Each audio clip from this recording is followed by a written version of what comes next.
আজকের ব্লগটা থাকছে চাঁদ রাত নিয়ে। তো চাঁদ রাতের দিন কি কি করেছিলাম সেটাই কিন্তু এই ব্লগে দেখাবো। তো চলেন কথা না বাড়িয়ে ব্লগটা শুরু করা যাক। প্রতিবারের মতো চাঁদ রাতের ব্লগটা কিন্তু আমি চাঁদ রাতের আগের দিন থেকেই করা শুরু করি। এবারও আমি চাঁদ রাতের আগের দিন থেকেই ব্লগটা করা স্টার্ট করেছি।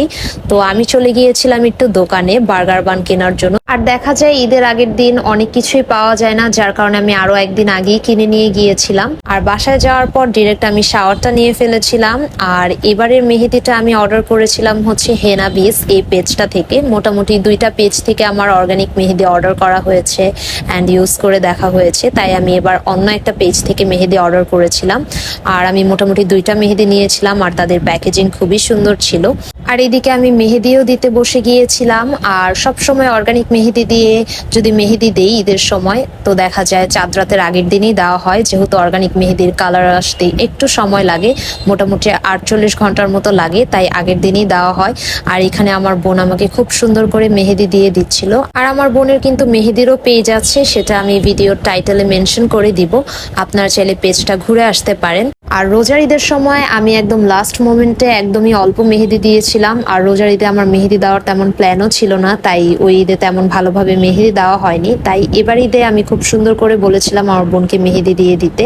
আর আমার বোন এমনিতেও খুবই ভালো মেহেদি দেয়। আর এবার ঈদেও আমি একদম সিম্পল ডিজাইনের মধ্যেই দিয়েছিলাম। আর হাতের চারপাশে আমার মোটামুটি একটা মেহেদি দিয়েই হয়ে গিয়েছিল। আর আমার উপরের হাতে যে ডিজাইনটা দেওয়া হচ্ছিল, এই ডিজাইনটা মোটামুটি আমি 1.5 থেকে 2 মাস আগে থেকেই দেখে রেখেছিলাম যে এটা আমি কোরবানির ঈদে দিব। আমার কাছে ডিজাইনটা খুবই ভালো লেগেছিল, একদম সেমি ব্রাইডালের মধ্যে ডিজাইনটা খুব সুন্দর ছিল। আর এই ডিজাইনটা দেওয়ার আরেকটা কারণ হচ্ছে ডিজাইনটা খুবই ফোকাস করে অ্যান্ড কালার ভালো আসলে আরো বেশি সুন্দর লাগে হাতে দেখতে। তো এই তো আমার এক হাতের মেহেদি দেওয়া শেষ, আর মেহেদিটা দেওয়া কিন্তু খুবই সুন্দর হয়েছে। তো আমার আরেক হাতেও কিন্তু আমার বোন মেহেদি দেওয়া শুরু করে দিয়েছিল, আর 2টা হাতে আমি সেম ডিজাইনই রেখেছি। আর আমার ফ্রেন্ড এসেছিল মেহেদি দিতে আমাদের বাসায়, তো আমার ফ্রেন্ডকেও আজকে আমার বোন মেহেদি দিয়ে দিবে। আর ওইখানে খাচ্ছিল আর আমি ওকে একটু ভিডিও করছিলাম, বাট ভিডিও করার কারণে আমার ফ্রেন্ড বারবার হাসছিল ভিডিওর মাঝে। আর আমার ব্লগে আমার ফ্রেন্ডকে নিলে আমার ফ্রেন্ড ঠিক এভাবে হাসে অ্যান্ড অনেক বেশি শাই ফিল করে। যেহেতু আমার উপরের 2 হাতের মেহেদি দেওয়া হয়ে গিয়েছিল, তাই এখন আমার ফ্রেন্ড বসেছিল মেহেদি দেওয়ার জন্য। আর আমার ফ্রেন্ডদের মেহেদি দেওয়া শেষ হয়েছিল, এরপর আমি আবার নিচের 2 হাতে মেহেদিটা দিয়েছিলাম। আর এটা ছিল আমার মেহেদির ফাইনাল লুক। আর মেহেদিটা দেখতে কিন্তু খুবই সুন্দর লাগছিল। আমার বোন খুব সুন্দর করে আমাকে মেহেদি দিয়ে দিয়েছিল, আর মেহেদির ডিজাইনটাও খুবই সুন্দর ছিল। তো আমার মেহেদি দেওয়া সম্পূর্ণ শেষ হয়ে গেলে এখন আমি হাতের মধ্যে লবঙ্গর ধোয়া নিচ্ছিলাম। এটা কিন্তু খুবই হেল্পফুল আপনার কালার আসার জন্য, বিশেষ করে আপনি অর্গানিক মেহেদি ইউজ করলে এই জিনিসটা একদমই স্কিপ করবেন না। আর আমার বোন আমার জন্য 2টা গিফট নিয়ে এসেছিল। মেনলি আমার 2টা ছবি আমার বোন প্রিন্ট আউট করে নিয়ে এসেছিল। আমার দেয়ালে অলরেডি অনেকগুলো ছবিই ছিল, বাট আমি কয়েকটা ছবি উঠিয়ে ফেলেছিলাম, যার কারণে আমার 2টা ছবি লাগতো। দেয়ালটা অনেক বেশি খারাপ লাগছিল দেখতে, যার কারণে আমার বোন আমাকে 2টা ছবি প্রিন্ট করে এনে দিয়েছিল। তো এখন ছবির মধ্যে স্টিকার লাগানো হচ্ছিল দেয়ালে লাগানোর জন্য। আর 4টা করে স্টিকার একটা ছবির মধ্যে লাগানো হচ্ছিল। আর এই ছবিগুলোর আঠাগুলো কিন্তু দেয়ালে অনেক খারাপভাবে লেগে থাকে, দেয়ালটাই একদম নষ্ট হয়ে যায় ছবিটা ওঠানোর পর। আর একটা ছবি লাগানো হয়ে গিয়েছিল, আরেকটা ছবি আমার বোন একদম সুন্দর করে লাগিয়ে দিচ্ছিল। আর ছবিটা লাগানোর পর দেখতে কিন্তু খুবই সুন্দর লাগছিল। আর আমার দেয়ালের এখন ওই সাইডগুলো ঢেকে গিয়েছিল। তো এটা ছিল ফাইনাল লুক ছবিগুলো লাগানোর পর। আর 2টা ছবি আমার পছন্দ হয়েছিল। আর এখন আমরা যাচ্ছিলাম গরু দেখতে। আর বাহিরের অবস্থা তো আপনারা সবাই জানেন, কিছুদিন যাবত অনেক বেশি বৃষ্টি হচ্ছে, চারপাশে একদম বৃষ্টির কারণে নষ্ট হয়ে গিয়েছিল। আর এখন আমরা চলে এসেছিলাম আমাদের কারখানাতে আমাদের গরুটা দেখতে। আর আমাদের কারখানাতেই সবসময় আমাদের নিজেদের গরুটা রাখা হয়। তো এটা ছিল আমাদের গরু। আর এবারের গরুটা আমাদের হোয়াইট কালার ছিল। সবসময় দেখা যায় আমরা কালো বা লালের মধ্যেই গরু কিনি, বাট এবার আমরা সাদা গরু কিনেছিলাম। আর প্রায় 7 থেকে 8 বছর আগে আমরা সাদা গরু কিনেছিলাম, আর এবার আবার কেনা হয়েছে।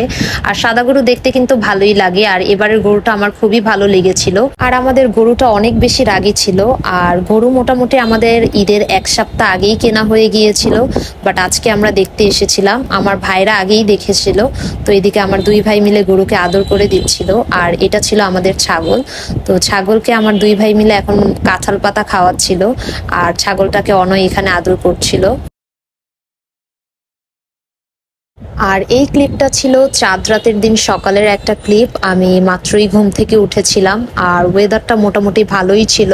আর কালকের মেহেদি এখনো আমার হাতেই আছে আর কালার আসা শুরু হয়েছে। নিচের হাতে মোটামুটি সুন্দর একটা কালার চলে এসেছিল। উপরের হাতের কালারটা মেনলি ঈদের দিন প্রপারলি চলে আসবে।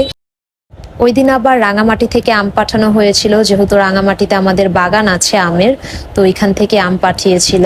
আর মোটামুটি 9 ক্যারেটের মতো আম পাঠানো হয়েছে। তো এখানে আব্বু আমগুলো দেখে দেখে নিচ্ছিল আর কি, যেগুলো আমরা আজকে খেতে পারবো বা প্রপারলি পেকেছিল সেগুলো একটা ঝুড়ির মধ্যে নিচ্ছিল। তো এই কয়েকটা আম একদম ভালোভাবে পেকেছিল, এগুলো আর কি খাওয়া যাবে। আর এই আমটা অনেক বড় সাইজের একটা আম ছিল। আব্বু আবার বাহিরে গিয়েছিল অ্যান্ড বাহিরের থেকে আসার সময় আবার ড্রাগন ফল এনেছিল। তো ড্রাগন ফলগুলো এখন আমি পলিথিন থেকে বের করে ঝুড়ির মধ্যে রাখছিলাম। আর সবসময় আমরা ফল টল এই টাইপের ঝুড়ির মধ্যেই রাখি। মোটামুটি আমাদের বাসায় 3-4টা এরকম ঝুড়ি আছে। অনেক টাইপের ফল আনলেও সুন্দরভাবে আমরা সাজিয়ে রাখি। আমার কাছে এই জিনিসটা অনেক বেশি ভালো লাগে। তাই আমি সবসময় আমাদের বাসায় যে কোনো ফল আনলেই খুব সুন্দর করে আমি ঝুড়ির মধ্যে সাজিয়ে দেন, এটা হচ্ছে আমাদের ডাইনিং টেবিলে রেখে দিই। আর এখন আমি একটু রান্না বান্না করতে আসলাম। এখানে আমি হচ্ছে চিকেন ম্যারিনেট করব। তো ম্যারিনেট করার জন্য ফার্স্টে আমি একটু লেবুর রস, আদা রসুন বাটা, স্বাদ মতো লবণ, মরিচের গুঁড়া, ধনিয়ার গুঁড়া, গরম মশলার গুঁড়া, জিরার গুঁড়া দেওয়ার পর আমি এখানে একটু সয়া সস দিয়েছিলাম।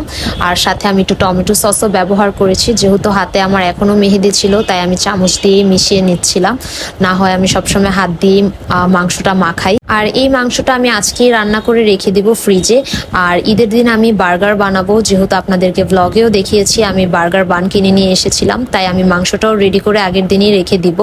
আর এখানে আমার মাংসটা সুন্দর করে মিক্সড করা কিন্তু শেষ। আর এখন আমি মাংসটা হালকা আছে একটু সময় নিয়ে রান্না করে নিব। আর এইভাবে চুলার আঁচটা কমিয়ে যদি আপনি চিকেনটা রান্না করেন তাহলে যে পানিটুকু বের হয় ওইটা দিয়েই কিন্তু চিকেনটা ভালোভাবে সেদ্ধ হয়ে যায়, এক্সট্রা করে কিন্তু পানি অ্যাড করা লাগে না। আর চিকেনটা সিদ্ধ হতে হতে এখানে আমি আম্মুকে বাদাম কেটে দিচ্ছিলাম। তো এখানে 2 ধরনের বাদাম ছিল, একটা হচ্ছে কাজু বাদাম আর একটা হচ্ছে কাঠবাদাম। তো 2টা বাদামই আম্মু ফিরনির মধ্যে দিবে। আর ঈদের সময় সব সময় আম্মু ফিরনিটা রান্না করে, তো তাই এইদিকে আমি বাদামগুলো কেটে দিচ্ছিলাম। যেহেতু আমার নেলস অনেক বড় তাই বাদাম কাটার সময় আমার একটু প্রবলেম হচ্ছিল, ছুরি বারবার আমার নখের মধ্যে লেগে যাচ্ছিল। আর এদিকে আমার চিকেনটা রান্নাও প্রায় শেষের দিকে, একটু ভেজা ভেজা থাকা অবস্থায় নামিয়ে ফেলবো, যেহেতু এটা ফ্রিজে রাখবো, না হয় চিকেনটা বেশি শুকনা হয়ে যায় পরবর্তীতে ফ্রিজ থেকে নামালে। তাই এরকম ভেজা ভেজা থাকা অবস্থায় আমি চিকেনটা নামিয়ে ফেলবো। আর এখন আমি আমার হাতে একটু নেল পলিশ লাগাবো। আর এই 3টা নেল পলিশ আজকে আমি আমার হাতে লাগাবো। তো বেজ কালার হিসেবে আমি এই কালারটা ইউজ করছি। আর নেল পলিশের কালারটা খুবই সুন্দর ছিল, একটু অন্যরকম টাইপের একটা কালার ছিল। আসলে এটা ক্যামেরাতে একরকম দেখাচ্ছিল অ্যান্ড সামনাসামনি আরেক কালার দেখাচ্ছিল। আর এখানে একটা পার্পলিশ একটা ভাইব আসে, দেন হচ্ছে একটা ব্রাউন কালারেরও একটা ভাইব আসে, 2টা মিক্সড ছিল।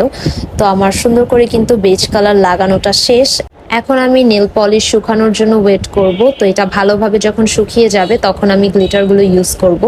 আর নেল পলিশটা শুকালে ফার্স্টেই আমি হচ্ছে হোয়াইট কালার যে গ্লিটারটা ছিল সেটা লাগাচ্ছিলাম।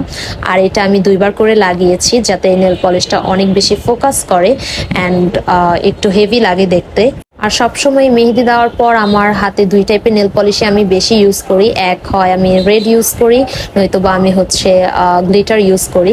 কারণ আমার মনে হয় মেহেদি দেওয়ার পর এই 2টা নেল পলিশই বেশি ভালো লাগে দেখতে, গ্লিটারটা বেশি ফোকাস করে। তো এই তো নেল পলিশ দেওয়ার পর হাতটা দেখতে কিন্তু খুবই সুন্দর লাগছিল। আজকের চাঁদ রাতের ব্লগটা এই পর্যন্তই ছিল, আশা করি ভালো লাগবে। আল্লাহ হাফেজ সবাইকে।